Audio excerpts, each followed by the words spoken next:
E aí pessoal, tudo bem? Eu sou o Bernardo, esse aqui é o Begeek e agora a gente vai falar sobre The Flash com spoiler.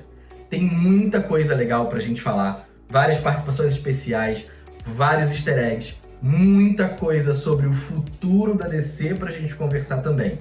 Então já curte esse vídeo, assina o canal, clica no sininho e vem comigo.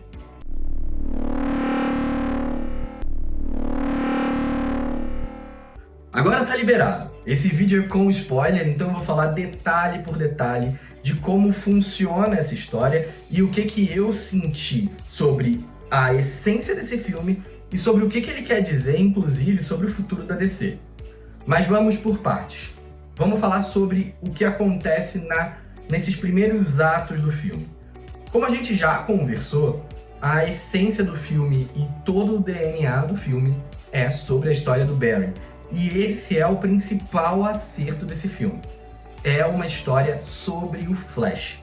O Flash é o protagonista e ninguém consegue tirar esse protagonismo do personagem durante todo o filme. Inclusive, todas as participações que acontecem, elas servem para valorizar e para levantar a barra de todos os problemas que o Barry tem. Então, continuamos com um personagem bastante consolidado e bastante forte. E apesar de todas as polêmicas que a gente já sabe sobre o Ezra Miller, é inegável que ele arrasa nesse filme. Principalmente quando a gente tem o contraponto entre os dois Barrys. Um Barry que é mais jovem, de 18 anos, e um Barry mais velho, que é o personagem que a gente conhece da Liga da Justiça e que tem muito mais maturidade. Ele já é um super-herói há bastante tempo. Então a gente consegue entender, e a interpretação é brilhante do Ezra Miller, que esses personagens eles têm momentos de aprendizado completamente diferentes. Bom, o filme começa trazendo o momento do Barry que a gente conhece de Liga da Justiça. Não à toa, a gente tem a apresentação de todos os personagens da Liga da Justiça nesse primeiro momento. Exatamente, e eu entendo que seja isso, exatamente para que a gente consiga fazer essa gradação da era Snyder e o que vai ser o fim dela com o fim desse filme também. Porque, querendo ou não, o The Flash, ele termina, ele fecha toda a era Snyder de uma forma muito redondinha. Então a gente tem ali a aparição do Batman do Ben Affleck, que a gente já viu nos trailers e aparece com bastante sequência dentro desse primeiro ato, inclusive, para trabalhar um pouco aquela visão do Barry de querer voltar no tempo e o Batman com toda a sobriedade dele, com todo o conhecimento, falando que essa ideia é uma ideia ruim, porque a gente sabe que a partir do momento que você volta no tempo e faz alguma coisa diferente, o seu futuro vai ser modificado também. Então ele traz um pouco dessa sanidade para o Flash.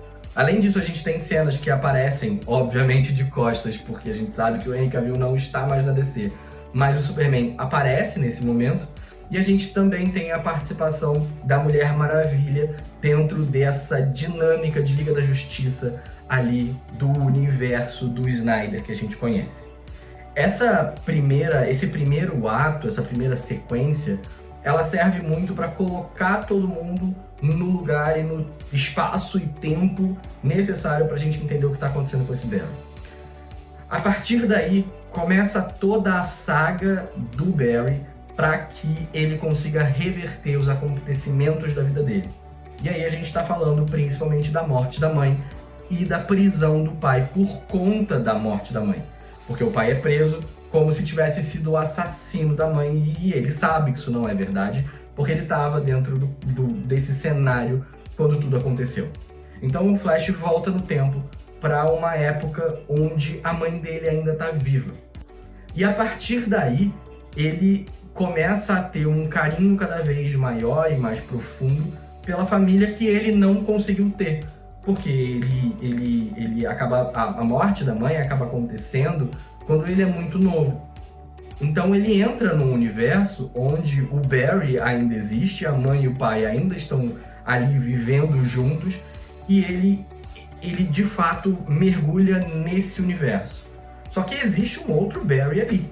E ele chega exatamente no momento onde ele, né, e onde o novo Barry iria ganhar os seus poderes. O que acontece ali nesse meio de caminho é que os poderes acabam passando do Flash que a gente conhece para esse novo Flash, que não tem conhecimento algum sobre os poderes, sobre o que está acontecendo e não tem nem maturidade. Ao mesmo tempo que tudo isso acontece, existe o link com o Homem de Aço. Por que existe esse link com o Homem de Aço? Porque vai acontecer a invasão do Zod, que foi o vilão deste filme, buscando o Superman. Só que nesse universo a gente não tem um Superman ativo. Então, na cabeça do Flash, ele tem que juntar outros personagens, outros super-heróis, para bater de frente com o Zod e principalmente para achar o Clark. Nesse momento é que ele vai buscar o Batman, porque ele descobre que existe um Batman nessa realidade. Só que o Batman dessa realidade é o Batman do Michael Keaton. No momento em que eles descobrem o Batman do Michael Keaton, que vão para a mansão Wayne, eles veem que o Batman está meio aposentado, ele é mais velho do que o Batman Ben Affleck, enfim. Tem uma série de consequências por conta dessa variação de tempo que vão sendo trazidas nesse primeiro encontro com o Batman. Só que o Flash ele não desiste. Ele sabe que para conseguir solucionar todos os problemas, ele precisa achar um kryptoniano, que é o que o Zod está buscando. Só que a gente descobre com o passar do tempo e com todas essas dinâmicas que na verdade, o kryptoniano que existe dentro desse universo não é o Clark Kent, é a Kara, que é a Supergirl. Então, todos os personagens, apesar de uma dinâmica muito similar, todos os personagens acabam mudando. E é essa história que é trazida, né? Como que a linha do tempo e como a mudança que o Barry fez, ela também mudou todo o contexto ali de todas as histórias de todos os personagens. Bom, começa toda essa saga para tentar acabar com o Zod e, de fato, acabar com essa aniquilação que ele quer fazer. E, ao mesmo tempo e em paralelo, a gente tem toda a dinâmica desses dois Flashes. O Flash de 18 anos, que agora tem poder, e o Flash mais velho, sem poder, tentando resgatar os seus poderes para conseguir fazer alguma coisa e salvar aquele universo. E, principalmente, conseguir voltar para o universo dele, desfazendo toda a bagunça que ele fez. Porque em determinado momento ele entende que ele fez uma grande bagunça e precisa resolver tudo isso. O que acontece aqui, e principalmente eu quero trazer um ponto e fazer um parênteses, toda a parte de trabalho da força de aceleração, todo o trabalho de entendimento dessa questão de volta e ida e volta no tempo, tudo é muito bem trabalhado e é muito bem trazido dentro desse filme. A dinâmica e a forma como eles trouxeram foi muito legal. Parece meio que é uma ampulheta mesmo, tanto que ele tá, enfim, ele fica em cima de areia, parece literalmente que é uma ampulheta. E isso é muito bem construído. O que acontece nesse momento é que eles descobrem dentro dessa batalha que eles não conseguem mudar o destino daquele universo. Só que o Flash daquele universo, ele tenta insistentemente fazer com que aquela realidade e aquele destino dos personagens mude. E isso começa a atrapalhar e desconstruir todas as linhas do tempo que existem na DC. E aqui que a gente tem a maior parte dos easter eggs e a maior parte das participações especiais que são muito diferentonas. Então, por exemplo, eu acho que é o que está sendo mais falado nesses últimos tempos, porque já saiu nas notícias, que é o Super-Homem do Nicolas Cage. Para quem não conhece a história, o que aconteceu lá atrás, há muito tempo? Depois do sucesso do Batman, do Tim Burton, ele ia dirigir um filme do Superman. E o Nicolas Cage ia ser esse Super-Homem. Existem até imagens de teste de câmera, teste de figurino desse personagem. Só que esse filme nunca aconteceu. Ele era um grande mito para todo mundo. E nesse filme eles trazem um universo, em um momento onde aparecem vários universos se chocando, eles trazem um universo onde esse filme foi real. E esse personagem aparece, o que é muito legal. Além de vários outros momentos e outros personagens canônicos do universo da DC que aparecem nesse filme e nessa briga entre os dois Flashes para tentar consertar tudo que está acontecendo. É nesse momento que a gente conhece o que seria o grande vilão tirando o Zod desse filme, que é o Dark Flash, que nada mais é do que um Flash que tentou insistentemente e o tempo todo reverter todas as coisas que estavam acontecendo e nunca conseguiu. Então ele fica indo e voltando na linha do tempo e em toda a força de aceleração até o momento onde ele começa a ser tomado por essa atmosfera negativa e por todo esse problema e acaba virando esse personagem que seria um vilão, um personagem literalmente do mal, porque ele já não tem mais nenhuma sanidade, ele é um personagem louco no fim das contas. Bom, trazendo todo esse final, e aí a gente já tá falando do terceiro ato, existe essa luta entre os três Flashes, digamos assim, e no fim das contas o Flash que a gente conhece da Liga da Justiça do Zack Snyder, ele consegue resolver todo esse problema, ele entende que ele tem que fazer com que a mãe dele morra nesse universo, então ele conserta todo esse problema, e quando ele volta para o universo dele, ele volta literalmente no ponto de partida do filme, né, no que seria o final daquele primeiro ato. A gente acha ali no final que acabaram todos os easter eggs e tudo mais, só que no fim das contas, ele recebe uma ligação do Batman, o Batman fala que tá indo encontrar ele, e quem aparece saindo do carro do Bruce Wayne é ninguém mais, ninguém menos do que George Clooney, que também foi um Batman dentro do universo da DC. Então, só nesse filme a gente tem 3 Batmans aparecendo, que é uma loucura. Mas isso mostra muito, no meu ponto de vista, da certeza que a DC tem da zona que era a linha do tempo e tudo que a DC fez tentando construir um universo compartilhado. Esse a aparição do George Clooney para mim é a cereja do bolo desse entendimento de que um monte de coisa que eles fizeram lá atrás estava errado dentro dessa construção e que a partir de agora eles têm a oportunidade de fazer com que isso dê certo. Para mim esse é o grande resumo desse último ato, que é muito corrido, como a gente falou no nosso último vídeo, sem spoiler. Ele de fato corre muito para resolver todas essas questões, mas ele não perde a essência de trazer todo esse resgate do Barry nesse processo. Bom, vou fazer um vídeo específico falando sobre a cena pós-crédito. Existe uma cena pós-crédito sim, mas queria trazer, depois de falar de toda essa história, um fechamento sobre o que eu achei. O filme é muito bom, ele não é o melhor filme da DC, ele não é o melhor filme de super-heróis, mas sem dúvida nenhuma, ele é o melhor filme para fechar a era Snyder.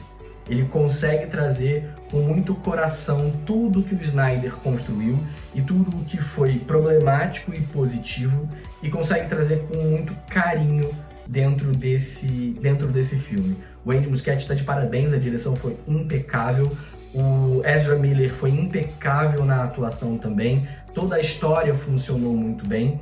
O CGI, em vários momentos, peca bastante, tem vários momentos que parece que você está vendo uma cinemática de videogame, mas honestamente isso não é um problema que tira você do filme. Outro ponto é nesse momento dos cânones que aparecem no final, que acabam tirando um pouco do brilho, que é o Flash, mas é muito rápido, então também não é um grande problema. E principalmente um ponto positivo também é o equilíbrio. O filme é muito bem equilibrado em todo o drama do Flash, em como o personagem é cômico e também nas cenas de ação. É muito bom ver esse equilíbrio e como isso foi construído muito bem. Pessoal, essa foi a minha opinião sobre o filme. Eu acabei de voltar do cinema, tá com tudo muito fresco na minha cabeça. Eu vou voltar a fazer um vídeo falando sobre a cena pós-crédito, que corrobora um pouco sobre o que a gente tratou nesse vídeo, mas em geral é isso. O filme é muito bom, o filme fecha uma era muito bem, e agora a gente fica nessa grande expectativa do que o James Gunn vai criar para esse novo universo da DC. Parece, eu chutaria, que esse filme ele coloca literalmente um selo de que tivemos um reboot total. Não acho que a gente vai ter nenhum personagem desse universo aparecendo na visão de DCU do James Gunn. Acho muito difícil. Acho que esse filme ele se completa e ele dá essa finalização para essa saga e valida esse reboot completo. Além do reboot completo, a gente tem que destacar um ponto que eu estava quase esquecendo. A gente já sabe, eu já falei aqui no canal, que os boatos são de que o Andy Muschietti vai ser o diretor do novo filme do Batman já no universo do James Gunn. Bom, se ele fizer um trabalho com o Batman tal qual ele fez nesse filme, o filme certamente vai ser um sucesso. O Andy Muschietti ele fez um filme não só para falar quanto o Flash tem de história e trazer o Flashpoint de uma forma muito próxima ao que acontece nas HQs, mas principalmente ele fez um filme para falar pro James Gunn: por favor, me coloca no filme do Batman. E honestamente, se ele for o diretor, depois do que a gente viu do trabalho dele com os Batmans desse universo, eu não tenho dúvida de que o trabalho vai ser muito bem feito. Então ficam aí as duas expectativas. Andy Muschietti vai ser o diretor de Batman Brave and the Bold, e o que o James Gunn vai fazer com esse universo. É reboot total? Não é reboot total? Vai ter um universo paralelo? O Flash vai ficar em um universo Elseworlds? A gente ainda não sabe. Bom, resultado é que o filme foi muito bom e que as expectativas são muito altas. Se você chegou até aqui, muito obrigado. Já curte o vídeo, comenta aqui embaixo o que você achou do filme do Flash. Assina o canal, clica no sininho e aproveita todos os próximos vídeos que a gente vai trazer sobre The Flash, sobre DC e sobre Marvel. Bom, é isso, valeu e fui!